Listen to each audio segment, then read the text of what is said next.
Mr. Blackford, thank you for joining me today in the Long Island Library. Before we get started, I want to butcher the name of where you're from. So I say Louisville, but how do you say it?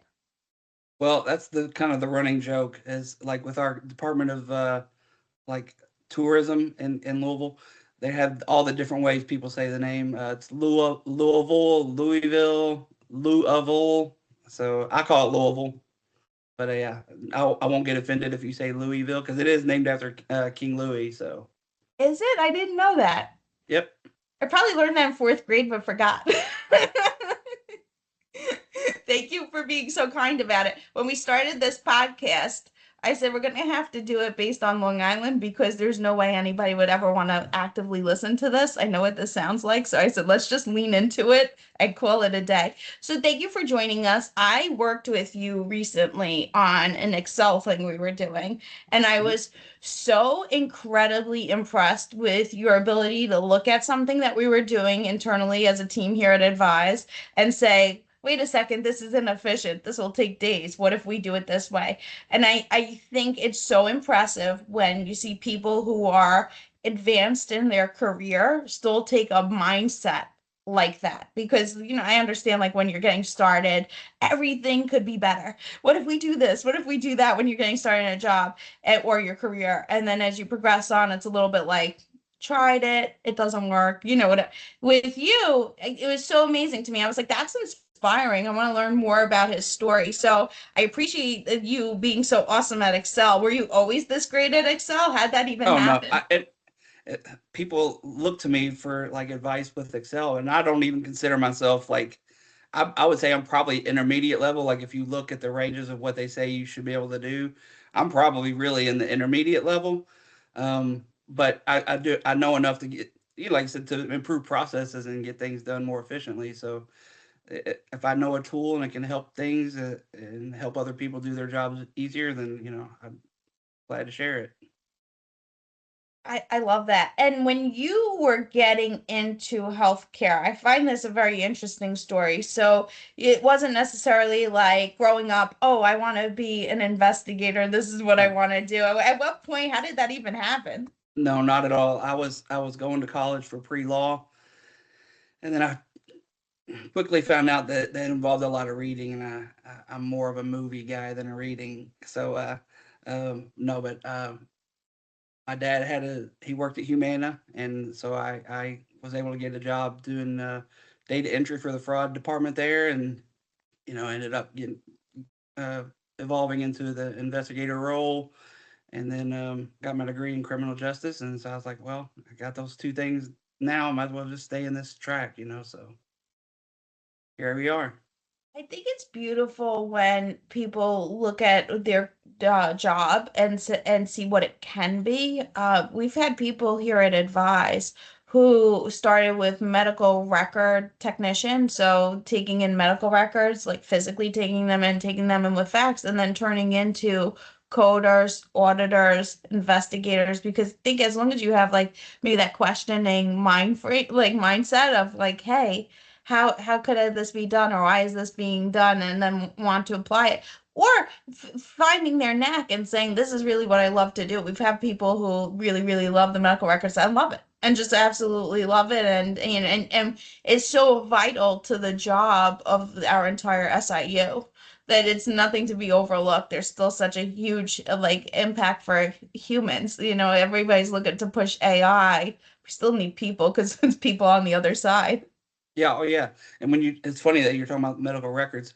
I've been in this game long enough where I remember looking through actual paper claims, and we had a big stack of these claims, and we had to look at the claims, and that's how we identified duplicates, by looking at paper claims. It was awful. So when we evolved to a place where we had the medical records scanned into the case system, that was like a game changer. And it's I can't yeah. imagine where we're heading. So I remember, but 12 years ago, our office just having stacks and stacks of medical records. We would have a project where we would do 50 to 100 doctors and 30 claims per, 50 claims per, and we would get boxes of records. When it was the due date, we get boxes and we would have to like go through them and all of it. And now it's kind of amazing because I remember back then, maybe every once in a while somebody would fax or try to upload once in a while. Now it's once in a while we get the box of records and Yeah. everybody else doing it electronically, which makes it so much better. Oh yeah.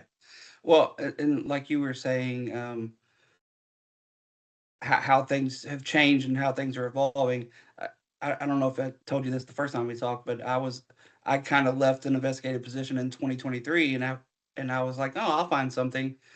It took a long time, and I went out and I wasn't sitting, idle in those 2 years, but I got my securities license and my life insurance license, and then I realized sales was not for me. But so I ended up getting back in the game, and I was interested to see how much AI would have changed. Well, it's going to change things, and it is changing things. So I've used it a couple times with Copilot here, and it's amazing what that stuff can do. Because like you called me an Excel expert, and I was like, no, not at all. But I did. Somebody asked me to come up with a spreadsheet as a way to track the time off that we were using. Um, and you can just get into Copilot and say, "Here's what I want," and it does it for you, and yeah, it's crazy.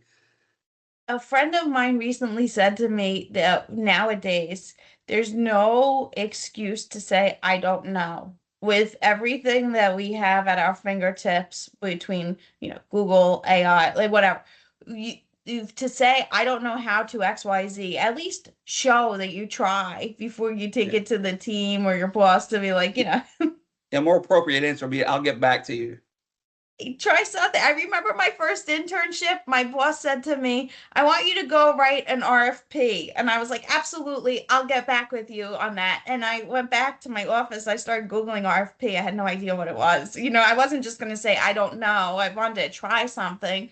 I threw a couple things together and brought it to him. And of course, now I think about it, probably look like crayons on a piece of paper. But he was like, I like that you tried. Okay, here's what we'll do. And it just, think taking that approach a little bit more than just, I haven't been trained. Nobody taught me how to do this. I don't know.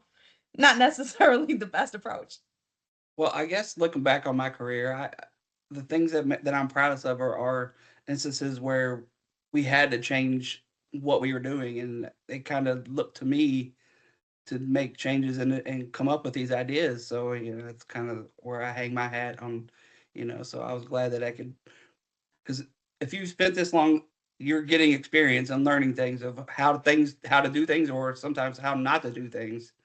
And if you can share that and make, like I said, make it jobs better for and easier for everybody else, then that's kind of where I hang my hat. So How do you stay motivated? Because I really do think that you look at everything with motivation behind you. So that's something innate in you. How do you stay motivated to hit every case the same and do the job? well, maybe it comes from a bad place. Like I don't want to do things. I don't want to spend a lot of time doing things.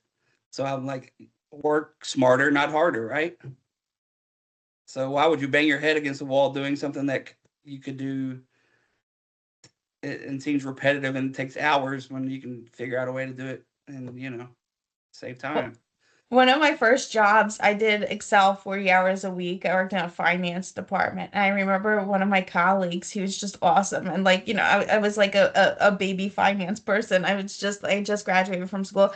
And he showed me, he was like, I wrote this macro because it gets my job done in basically just a couple of hours. And he said the rest of the time he would just play solitaire. Like I would watch him play solitaire on his computer. I was like, God, it's such a boss move. Like I thought it was so cool. I was like, that's career goals right there. Yeah, that's like I said. It's I At one of my jobs, I was in charge of a process. I didn't have that technical knowledge of how to do a macro. I know you can record stuff in Excel and do it that way, but we had a guy in our thing who didn't know the process, but he knew how to do macros. So we put our heads together, and I might have put several people out of a job because I mean it really just took the manual work out of it. And I think that's what I hope AI doesn't get too out of control, but yeah, it's amazing what that stuff can do. You're a movie guy. You like any science fiction, like where the Oh, computers take over? oh yeah, iRobot and yeah, all that stuff.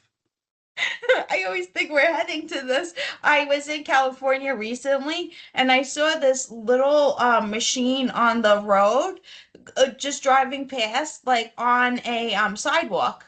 And the person I was with said to me, she was from California. She said to me, "Oh, you see that everywhere now that does deliveries." I said, "Is that like Uber Eats where you put stuff in there and it just delivers without a person?" She said, "Yes, I don't know how it works." I said, "Oh my goodness, it looks like it's from a movie."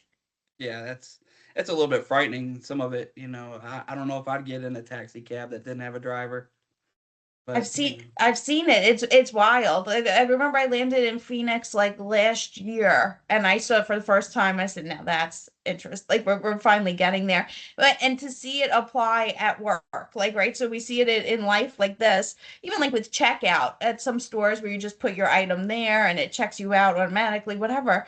But to think about that here now with what we're doing, I remember 10 years ago, one of our clients said to us, "Hey, how would you do a medical record audit without the medical record?" And I just remember all of us sitting around being like, "Oh, that's a good question.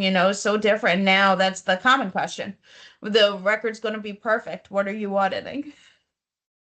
yeah, well, I don't know if we'll ever get there, but yeah, It, because you do have the people who are intentionally doing bad things, and you have to find those people. There's always going to be people who are trying to game the system. do you have a particular specialty you like? Is there one that's your favorite of cases when you work on? No, not really. I mean, I like to do as many different things as possible. One of the cool things I did was a guy who had stolen somebody's ID card, and he was going to hospitals and getting treated and going to get prescriptions filled, and he was doing it in several states, and we were like, how are they going to stop this guy? And we ended up putting a stop in the system where when a guy went to Walgreens, a, a, a message popped up on the pharmacist's screen saying this is a stolen card, call the authorities, and that he got arrested on Christmas Day. So yeah. Our friends at Allied taught me that, or told me that I was looking at some days off with them, and they said, "Oh, we work on the holidays." I said, "Why on the holidays?" They told me that's the biggest day for fraud. Like fraudulent people are out there doing things they don't think they're being looked at. There's a vulnerable time. And I know Matt has told some stories. Matt Kachansky has told some stories about doing arrests on Christmas. It's just crazy, Yeah. when you think holiday. Yep. Crime never sleeps, right? Exactly, Well, and exactly. then like, and then COVID was a huge like nobody and nobody knew how that we were going to pay the claims and how to code them correctly. So that was working in that time was like it's kind of disheartening to think that people are going to take advantage of the systems and when there's so much uncertainty and fear going around the country and they thrive on that stuff. But yeah, it was The crazy. business loans, I watched some Dateline or 20, I can't remember what show it was, but something on TV about a year ago where it was talking about how a brother and sister were filling in all of the business loan applications and they just kept creating different LLCs and bank accounts and whatever, and they were just taking so much money off of that program.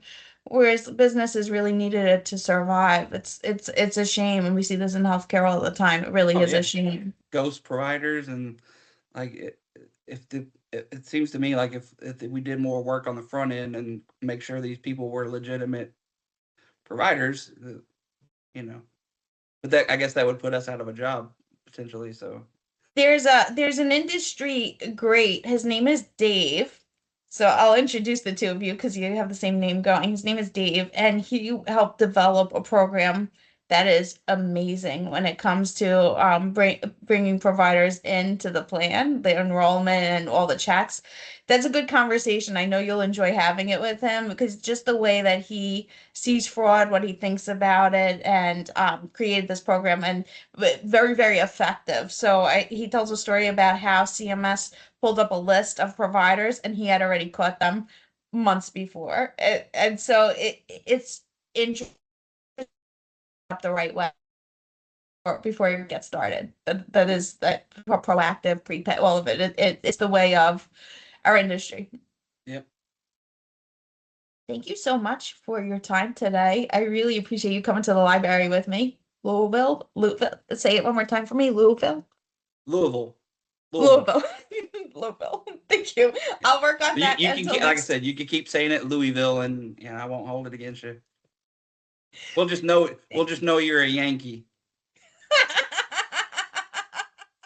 Thank you. Makes me think of Derek Jeter. I don't mind it. There you go. Thank you so much for your time today. We appreciate it. All right. Thanks, Jean Marie. Have a good one. Thank you. Bye.